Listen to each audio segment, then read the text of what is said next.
점점 세월이 지나가면서 나이가 들수록 그리고 신앙의 삶이라는 게 무엇인지 조금씩 더 깊이 알아가게 될수록 하나님의 백성으로 또 성도로서 이 땅을 살아간다는 것이 그리 만만치 않은 일이라는 것을 새삼 깨닫게 됩니다. 물론 우리가 발을 디디고 살아가는 이 세상이 요즘 우리가 요한계시록을 살펴보고 있는데 그곳에 보면 1260일 동안 42달 동안 하나님께서 이 사탄의 세력으로 하여금 교회를 성도를 핍박하는 것을 허락하셨다고 우리가 배우고 있는데, 그것처럼 이 세상이 사탄이 아직 권세를 잡고 교회와 성도들을 핍박하는 이 땅을 살아가는 것이기에 그 안에서 하나님의 백성들이 괴로움을 당하며 살아가는 것, 고난을 당하며 곤고한 삶을 살아가는 것, 어찌 보면 당연한 것이기도 합니다. 하지만 또 한편으로 우리가 성경을 잘 돌아보면 사도 바울을 통하여 하나님께서 너희는 항상 기뻐하라, 쉬지 말고 기도하라, 범사에 감사하라, 기뻐하며 감사하는 삶을 살아야 되는 것이 성도의 삶인데, 그리고 바울이 또 로마서에서 얘기하는 것처럼 하나님의 나라는 성령 안에서 의와 평강과 희락에 있다고 했는데, 하나님의 백성으로 이 땅을 살아가려면 우리가 평강을 누리며 기뻐하며 희락 가운데 살아가야 하는 것인데, 오히려 우리의 삶을 보면 이 곤고함 가운데 짓눌려 있는 것은 아닌지 의문을 가질 때가 많습니다. 희락을 누리며 살아야 하는데 또 한편으로는 곤고함 가운데 짓눌려 살아가는 삶, 이 양극단 가운데 우리가 어떤 모습으로 살아가야 하는 것인지 참 곤란할 때가 많습니다. 이 간극을 어떻게 극복해야 하는 것입니까? 어떻게 하면 곤고함 가운데에서도 그 곤고함에 짓눌리는 것이 아니라 하나님의 백성으로서 누려야 할 감사와 기쁨이 넘치는 그런 삶을 살 수 있는 것입니까? 오늘 우리가 읽은 본문 시편, 이 시편은 조금은 분위기가 묘한 시편입니다. 그 내용을 보면 한편으로는 시인 다윗이 인생의 어렵고 힘든 삶의 상황 속에 빠졌던 것이 분명하게 이 시편에 나타납니다. 그런데 놀랍게도 이 시편의 또 한 면에는 곤고한 삶의 흔적과 동시에 긍정적이고 활기찬 분위기가 나타나는 것을 보게 됩니다. 왜 그렇습니까? 오늘 이 시편에 나타난 바에 의하면 시인 다윗은 곤고함 속에서도 행복을 누리고 기쁨을 누리는 삶이 어떤 것인지 그 비결을 깨달은 사람이었기 때문입니다. 그러므로 오늘 이 시편을 통하여 우리가 과연 어떻게 하면 우리가 이 땅에서 곤고하게 살아가는 삶이지만 그 속에서도 행복을 누리며 살아갈 수 있는지, 또 진정한 행복이란 과연 무엇인지, 진정으로 행복한 사람은 어떤 사람인지에 대해서 우리가 함께 생각하는 가운데 하나님의 은혜를 나누기를 원합니다. 먼저 다윗은 이 시편을 통해서 하나님의 백성으로 이 땅에서 곤고한 삶 가운데서도 진정한 행복을 누리는 삶은 하나님의 선하심을 맛보는 데서부터 출발한다라고 알려줍니다. 이미 말씀드린 것처럼 오늘 시편에 나타난 다윗의 삶의 상황이 그리 즐겁고 행복한 상황이 아니었습니다. 2절을 보면 곤고한 자라고 표현하고 있고, 또 4절에는 두려움에서 나를 건지셨다라고 말하며, 또 6절을 보면 환난에서 구원하셨다라고 말씀합니다. 자신의 삶이 두려움에 빠질 수밖에 없었고 또 환난 가운데 있었다는 것입니다. 이러한 구절들은 시편 기자의 삶이 모든 일이 잘 풀리는 그런 삶이 아니었다는 것입니다. 오히려 아주 고단하고 곤고하고 힘든 삶의 상황이었던 것을 우리에게 알려줍니다. 하지만 다윗의 삶의 그 곤고한 상황이 얼마나 심각했는지를 가장 잘 나타내 보여주는 것은 이 시편의 제목입니다. 이 시편의 제목에 뭐라고 기록되어 있습니까? 다윗이 아비멜렉 앞에서 미친 채 하다 쫓겨나서 지은 시. 우리 한글 성경에는 이 제목이 1절 이전에 부제처럼 기록이 되어 있는데, 히브리어 성경을 보면 우리 한글 성경에는 제목으로 기록된 것이 히브리어 성경의 1절입니다. 그저 단순히 제목이 아니라 이 히브리어 성경에는 이것이 성경의 분명한 내용으로 언급되고 있다는 것입니다. 다윗이 아비멜렉 앞에서 미친 채 하다 쫓겨나서 지은 시라고 되어 있는데, 여기 아비멜렉은 블레셋 왕의 통칭이죠. 그래서 창세기에 보면 이 아브라함도 아비멜렉에게 자기의 부인인 사라를 누이라고 속였는데, 나중에 이삭도 어떻게 합니까? 자기의 아내를 리브가를 아비멜렉에게 누이라고 속이게 됩니다. 똑같은 아비멜렉이었느냐 하고 생각하기 쉬운데, 그것이 블레셋 왕의 이름이 아니라, 각 사람의 개인적인 이름이 아니라 왕을 가리키는 칭호였다는 것입니다. 애굽 왕을 뭐라고 부릅니까? 바로라고 불렀죠. 그것처럼 아비멜렉이라는 이 이름은 블레셋 왕을 가리키는 통칭인 겁니다. 이 시편 제목에 언급된 아비멜렉은 다윗이 젊은 시절에 이 블레셋을 다스리던 가드 왕 아기스라는 왕이었습니다. 다윗은 10대의 어린 나이에도 가드 출신 블레셋 용사 골리앗을 죽인 후에 사울의 총애를 잠시 받게 되죠. 그래서 사울의 딸 미갈을 아내로 얻고 이 왕의 사위, 부마까지 되기도 합니다. 하지만 결국 사울 왕의 시기에, 그리고 또 미움 때문에 쫓겨다니다가 결국은 블레셋에까지 망명하게 되는, 그곳으로 도망하는 어려움을 당하게 되었다는 것입니다. 블레셋이 어떤 나라입니까? 다윗이 물맷돌로 쳐 죽인 골리앗의 나라입니다. 그것뿐만이 아니었죠. 사울이 다윗을 사위로 삼을 때에 뭐라고 함정을 파냐면, 블레셋에 가서 블레셋 사람 병사 200명의 포피를 가져와라. 그러면 내가 이 미갈을 너에게 줄 것이다 라고 말합니다. 이처럼 블레셋이라는 나라는 다윗이라는 이름만 들어도 경기를 일으키며 분노할 수밖에 없는 그런 나라였습니다. 그런데 다윗이 이 블레셋으로 도망할 수밖에 없었다는 것, 그 삶의 상황이 얼마나 곤란했는지를 잘 보여주는 것입니다. 사울이 다윗을 죽이려는 그 미움이 얼마나 컸던지, 자신들 원수처럼 여기는 블레셋으로 도망할 수밖에 없었다는 것입니다. 하지만 그곳 블레셋에 도망해서도 다윗이 느낀 것은 이곳은 내가 숨을 곳이 아니다라는 사실이었습니다. 사무엘상 21장에 의하면 블레셋 왕 아기스의 신하들이 다윗을 알아봅니다. 그리고 이 아기스에게, 이 다윗은 사울은 천천히요 다윗은 만만이라고 했던 골리앗을 쳐 죽인 다윗 아닙니까? 라고 아기스 왕에게 이야기합니다. 그러자 목숨의 위기를 느낀 다윗이 어떻게 합니까? 성문 문짝에다 글을 끌적이기도 하고 침을 질질 수염에 흘리기도 하면서 미친 척하고 나서야 비로소 도망에 나올 수 있었다는 것입니다. 절대절명의 생명의 위기를 느낄 수밖에 없는 순간이었다는 것입니다. 그처럼 곤란한 지경에서 쓰여진 시가 오늘 이 시편이라는 것입니다. 그러면 다윗이 미친 척하여 위기를 모면하고 블레셋 왕 아기스에게서 도망하여 나온 후에 사울에게 추격을 당하는 다윗의 고난과 두려움이 끝이 났습니까? 그렇지 않았습니다. 그 뒤에 이어지는 사무엘상의 이야기를 보면 다윗이 아둘람이라는 동굴로 피신하고 거기에 자기의 친족들과 다윗을 추종하는 사람들이 도망해 옵니다.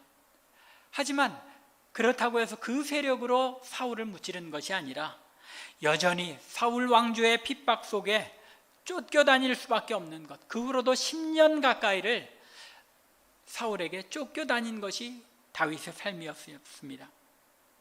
여전히 두려움과 고통의 삶, 곤고한 삶이 끝나지 않았다는 것입니다. 그런데 왜 다윗은 하나님께서 자신을 모든 환난에서 구원하셨다라고 고백하며 이렇게 이 시편 34편에서 기쁨에 넘치는, 확신에 넘치는 그런 찬양으로 시를 노래할 수 있었느냐는 것입니다. 그것은 다윗이 하나님께 간구하며 부르짖었을 때 하나님의 응답을 들었다는 것입니다. 자기와 동행하며 지키시는 하나님을 보고 깨달았기 때문입니다. 자신의 모든 문제가 다 당장 해결된 것은 아니었지만 두려움과 공포에 쫓겨다니는 자신의 문제와 상황 속에서도 시시때때로 자신과 동행하시며 자신을 구원하시는 그 하나님의 선하심을 맛보았기 때문입니다. 이렇게 다윗은 자신의 삶의 고비고비마다 함께 하시고 자신을 구원하시는 하나님의 선하심을 맛보았기 때문에 1절에서는 내가 여호와를 송축하며, 또 2절에서는 내가 여호와를 자랑하리니, 또 3절에서는 나와 함께 여호와를 광대하시다 하며 함께 그의 이름을 높이세라고 찬양합니다. 그리고 하나님을 경배하기를 권면합니다. 놀랍지 않습니까? 공고한 삶에서 벗어나지 못하고 헤어나지 못하고 있는데 여러분들 나와 함께 우리 하나님의 영광을 찬양합시다 라고 권면하고 있는 것입니다. 왜 이럴 수 있었습니까? 다윗이 하나님의 선하심을 맛보았기 때문입니다. 4절을 보면 그 하나님께서 나를 모든 두려움에서 건지셨다라고 말합니다. 또 5절에 보면 내 얼굴을 부끄럽지 않게 하셨다고 합니다. 또 6절에서는 모든 환난에서 구원하셨고 7절에는 천사를 보내 건지셨기 때문이라고 말합니다.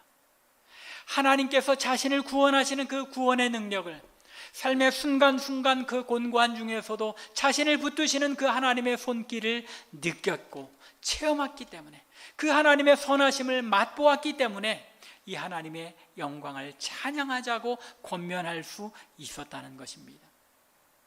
이러한 다윗의 고백에 의하면 행복한 사람은 누굽니까? 복 있는 사람은 어떤 사람입니까? 그 삶에 어려움이 없는 사람이 복이 있는 사람입니까? 혹은 돈이 많은 사람이 행복한 사람입니까? 명예를 지닌 사람, 아니 사랑하는 사람들에게 둘러싸여 살아가는 사람입니까? 물론 이런 것들이 잠시 행복감을 줄 수는 있습니다.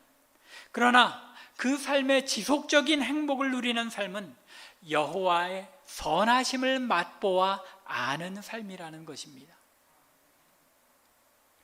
고난의 순간에, 위기의 순간에, 두려움에 떠는 그 순간에, 환난의 순간에 하나님의 함께 하시는 손길을 체험한 사람, 하나님의 보호하심과 구원하심을 맛본 사람이 진정으로 행복한 사람, 복된 사람이라는 것입니다.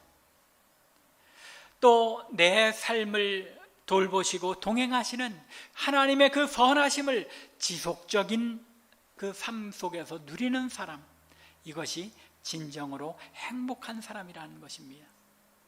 따라서 곤고한 삶이라는 것은 하나님의 이 선하심을 맛보는 도구인 것을 깨달아 아는 사람, 그것이 행복한 사람, 복된 사람이라는 것입니다. 그런 이유 때문에 다윗은 너희는 여호와의 선하심을 맛보아 알지어다 라고 명령형으로 말하고 있는 것입니다. 히브리어에는 두 가지 시제밖에 없습니다. 하나는 이미 끝난, 완료된 이 행동의 시제, 그리고 또 하나의 시제는 아직 완전히 끝나지 않은 시제, 지속적인 시제입니다.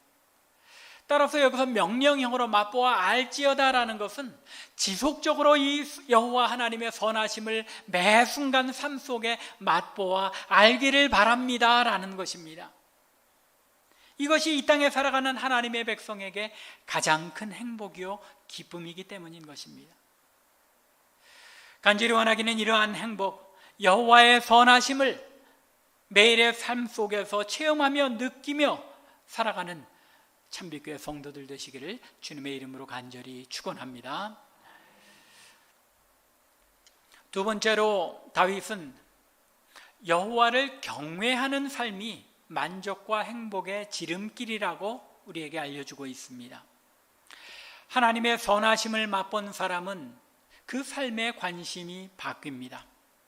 사람은 자신이 가장 관심 있는 것에 모든 시간을 쏟는다고 하죠. 하나님의 선하심을 맛본 사람도 마찬가지입니다. 돈이 그 우상이 된 사람은 돈을 모으는데, 돈 버는데 그 삶의 모든 시간을 쏟습니다.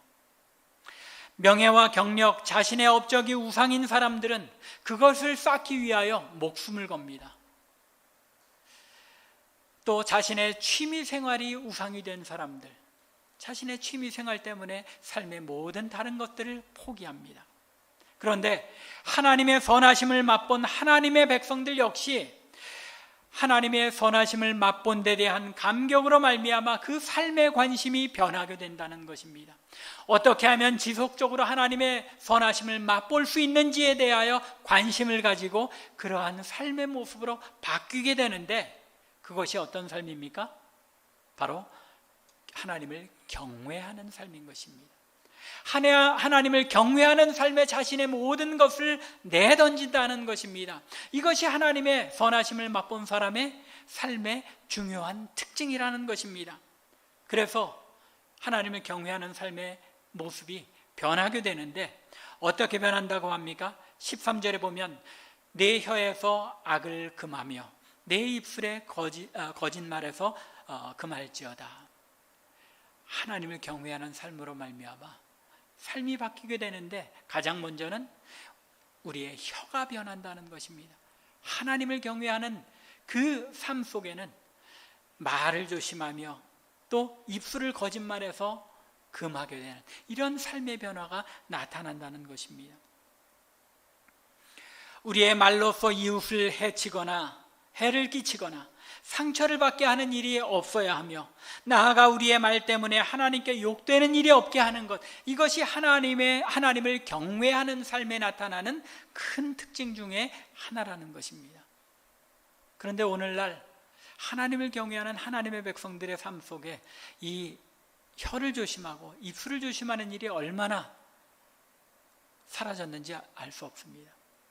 한국을 대표한다는 유명한 목사님들이 앞에 나와서는 아주 쌍소리에 가까운 그런 소리들을 하며 하나님을 경외하는 삶의 모습을 내던져버리는 것을 스스로 보여주는 모습들을 자주 보게 됩니다.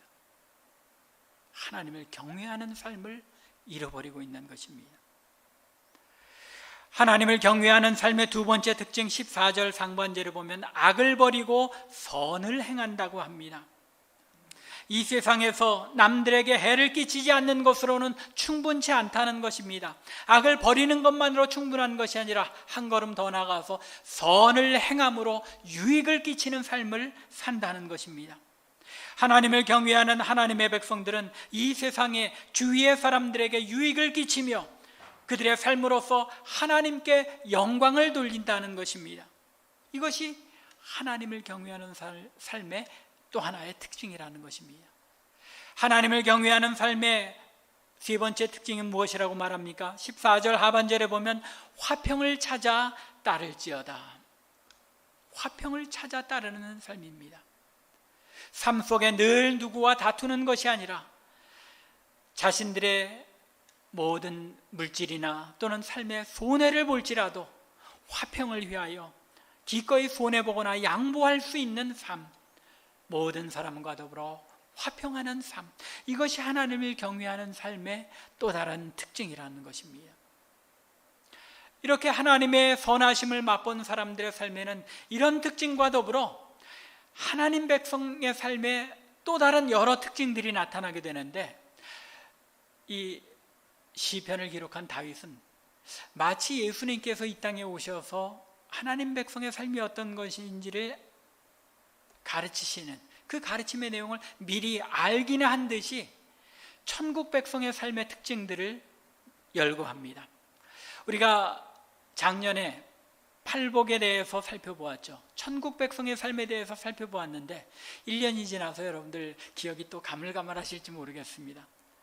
그런데 오늘 시편에 나타난 하나님의 선하심을 맛본 하나님의 백성의 모습과 팔복에 나타난 하나님 나라 백성의 삶의 모습이 아주 비슷한 것을 볼 수 있습니다. 예수님께서 마태복음 5장 3절에서 그 첫 번째 특징으로 심령이 가난한 자는 복이 있나니 라고 말씀하셨습니다. 그런데 다윗은 오늘 시편 34편 18절에서 여호와는 마음이 상한 자를 가까이 하신다라고 말씀합니다. 심령이 가난한 자를 하나님께서 가까이 하신다는 것입니다. 뿐만이 아니죠. 마태복음 5장 4절에서 주님께서는 애통하는 자가 복이 있나니 라고 말씀하셨는데 18절 후반부에 보면 중심으로 통회하는 자, 즉 자신의 죄 때문에 애통하며 회개하는 자를 구원하시는도다 라고 말씀합니다. 또 5장 10절에서는 마태복음 5장 10절에서는 의를 위하여 고난을 받는 자는 복이 있나니 라고 말씀하셨는데 19절에서 다윗은 의인은 고난이 많다라고 말씀합니다. 또 화평이 있는 자는 복이 있다고 말씀하셨는데 선을 행하며 화평을 찾아 따르라고 다윗은 명합니다. 하나님의 백성의 삶, 하나님의 선하심을 맛본 삶의 모습이 어떤 삶이라는 겁니까? 천국 백성의 삶, 팔복에 나타나는 삶과 동일하다는 것입니다. 이것이 여호와의 선하심을 맛보아 알게 된 사람들의 삶의 특징이라는 것입니다. 이미 자신의 삶 속에 하나님의 동행하심과 구원하시는 은혜를 맛본 사람들은 하나님의 성품이 그들의 삶 속에 반영되어 경건한 삶, 여호와를 경외하는 삶의 특징으로 나타난다는 것입니다. 그들의 언어 생활이 변하고 하나님께서 가까이 하고 돌보시는 사람의 삶의 특징들이 나타납니다. 심령이 상하여 하나님만 바라보며 자신의 삶 속에 하나님께서 원하시는 의로운 삶은커녕 죄악의 냄새만 풀풀 나는 자신의 모습을 하나님의 그 거룩하심 앞에 비추어 보며 통회하며 애통하는 삶을 살아갑니다. 하나님의 의를 나타내며 화평을 쫓는 삶을 살아가기 위하여 이 땅에서 고난을 자처하는 것입니다. 비록 현실의 삶 속에서 세상 사람들과는 다른 천국 백성의 삶을 살아가느라 고난을 당하며 곤고한 삶을 살아가지만 다시금 그 고난 가운데 함께 하시며 고난에서 건지시는 하나님의 선하심을 맛보게 되는 것입니다. 이것이 하나님의 백성들이 이 땅을 살아가며 맛보게 되는 하나님의 선하심의 선순환입니다. 순환이라는 것 아시죠? 하나님의 그 선하심을 맛보았기 때문에 이 땅에서 화평을 이루기 위하여 애통하며 고난의 삶을 자처하지만 그것을 통하여 또다시 하나님의 더 큰 선하심을 맛보게 되는 선순환이 이루어진다는 것입니다. 이것이 하나님을 경외하는 삶 속에서 성도들이 맛보는 천국의 기쁨의 삶인 것입니다. 하나님의 돌보시고 보존하시는 은혜를 날마다 순간마다 더 크게 확신하는 삶으로 들어가게 되는 것, 이것이 여호와를 경외하며 성도가 누리게 되는 행복한 삶의 비결이요 또한 모습이라는 것입니다. 마지막으로 다윗이 알려주는 곤고함 가운데 행복을 누릴 수 있는 사람은 하나님이 어떤 분이신지를 이런 선순환을 통하여 하나님의 하나님 되심을 깨달아 알고 확신하는 사람입니다. 하나님에 대한 확신이 깊어감에 따라 곤고한 중에도 기뻐하며 즐거워할 수 있게 된다는 것입니다. 15절부터 22절의 내용을 눈여겨 읽어보면 조금 독특한 점이 보입니다. 거의 모든 문장의 주어가 누구로 나타납니까? 여호와 하나님입니다. 15절에 보면 여호와의 눈은 의인을 향하시고 16절에서는 여호와의 얼굴은 악을 행하는 자를 향하사 그들의 자취를 땅에서 끊으려 하신다고 합니다. 또한 17절에서도 여호와께서, 18절에서도 여호와는, 19절에서도 여호와께서, 22절에서도 여호와께서, 계속 여호와께서 어떻게 행하시는 분이다 라고 말씀하고 있습니다.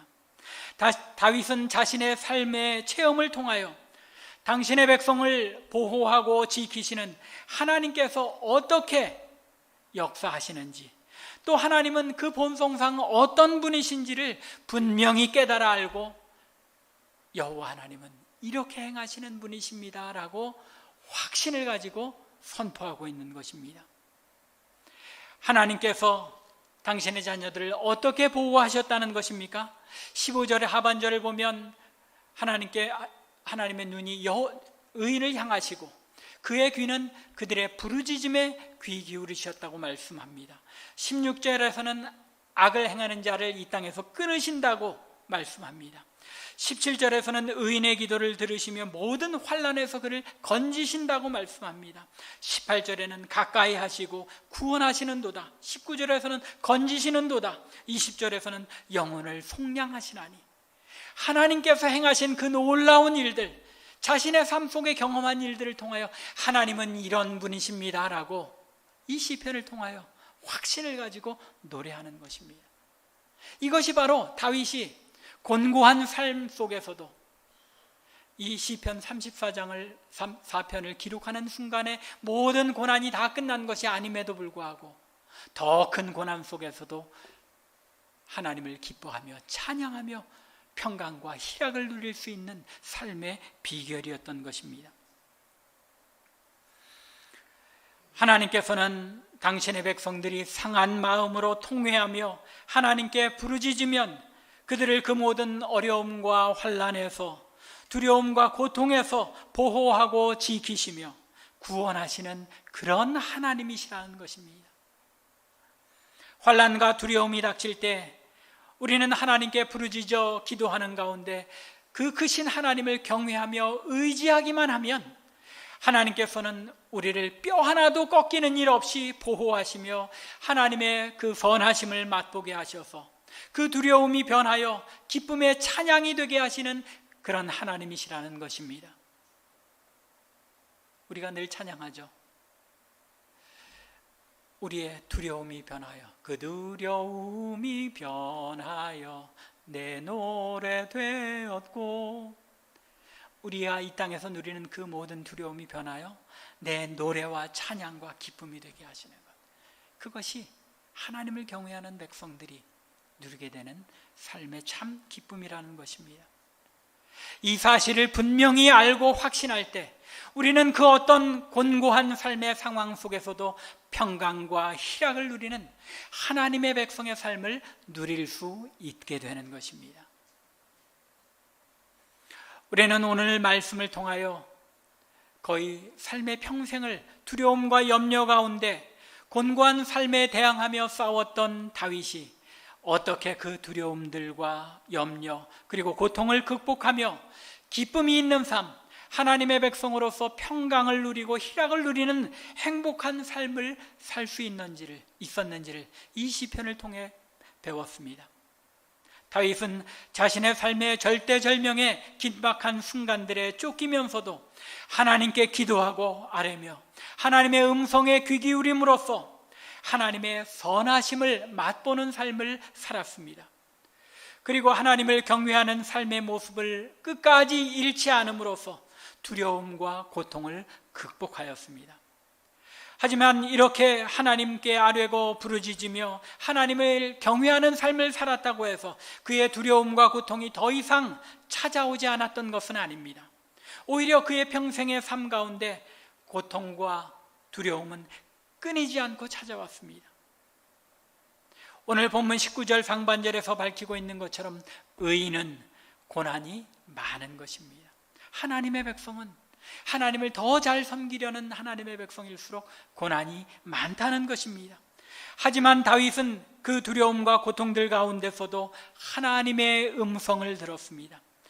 그리고 그 두려움과 고통보다도 더 크셔서 그 모든 상황까지도 다스리시는 위대하신 하나님을 바라보며 그 하나님의 도우심을 확신하며 하나님을 경외하는 자의 삶을 놓치지 않았던 것입니다.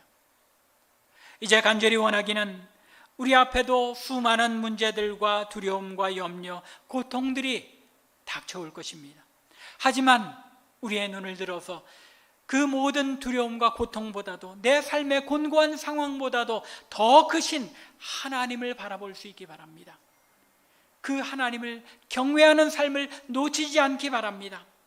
그렇게 함으로써 이 모든 삶의 곤고함을 통해 우리를 도우시며 우리에게 그 선하심을 맛보게 하시는 하나님의 음성과 하나님의 응답을 들음으로써 그 모든 두려움과 고통을 극복할 뿐만 아니라 하나님의 백성으로서 참된 평강과 희락을 그리고 행복을 누리시는 참빛교회 성도들의 삶이 되기를 주님의 이름으로 간절히 축원합니다. 기도드리겠습니다.